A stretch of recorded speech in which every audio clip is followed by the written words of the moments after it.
Party అధికారంలో ఉండేది మరో 2.5 ఏళ్లేనని బీఆర్ఎస్ వర్కింగ్ ప్రెసిడెంట్ కేటీఆర్ అన్నారు. ఆ తర్వాత తాము వచ్చాక ఇప్పుడు ఎగిరెగిరి పడుతున్న అధికారుల లెక్క తెలుస్తామని ఆయన హెచ్చరించారు. రేవంత్కు కేసీఆర్ భయం పట్టుకుందని, ఢిల్లీలో కూడా ఆయన పేరే తలుచుకుంటున్నారని అన్నారు.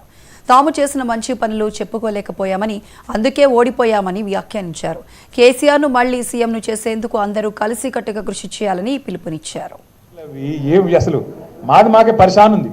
సబితక్క ఇవాళ కాదు, ఇప్పుడే సత్యక్క చెప్పినట్టు సబితక్క రేవంత్ రెడ్డి గారు జెడ్పీటీసీ కాకముందే మంత్రి అయిన మరి సీనియర్ నాయకురాలు. అట్లాంటి సీనియర్ నాయకురాలకి నిన్న మహేశ్వరం నియోజకవర్గంలో ఓడిపోయినమో కుర్చీ మీద కూర్చోబెడతారట, గెలిచిన వాళ్ళని మాత్రం కింద కూర్చోన్నట్టు మనం పిచ్చోళ్ళక వాడు కారట్లు ఇస్తుంటే, వాడు ఇంకోటి చేస్తుంటే, పోజులు కొడుతుంటే మనం చూడాలంట. అక్క ఏమనలే పాపం, కానీ కార్యకర్తలు ఊకుంటారా? ఊకోరుగా.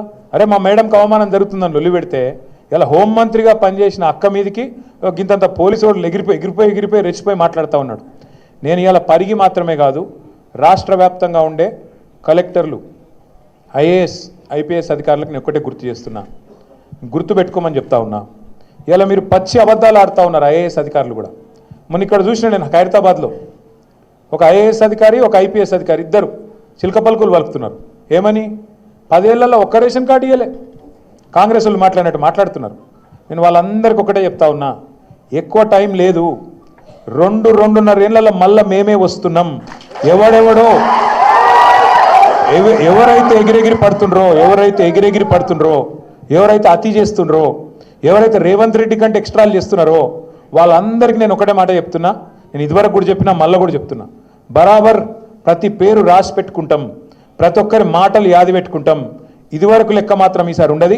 అన్ని లెక్కలు హిసాబ్ కితాబ్ సెటిల్ చేసే బాధ్యత నాది. అందుకే మళ్ళీ తెలంగాణను పట్టాలెక్కియాలంటే ఒకటే ఒక్కటి మన ముంగటున్నది, అది కేసీఆర్ గారి నాయకత్వమే తప్ప ఇంకోటి కానే కాదు. అందుకే కార్యకర్తలుగా మీరు నేను అందరం కలిసి పనిచేద్దాం.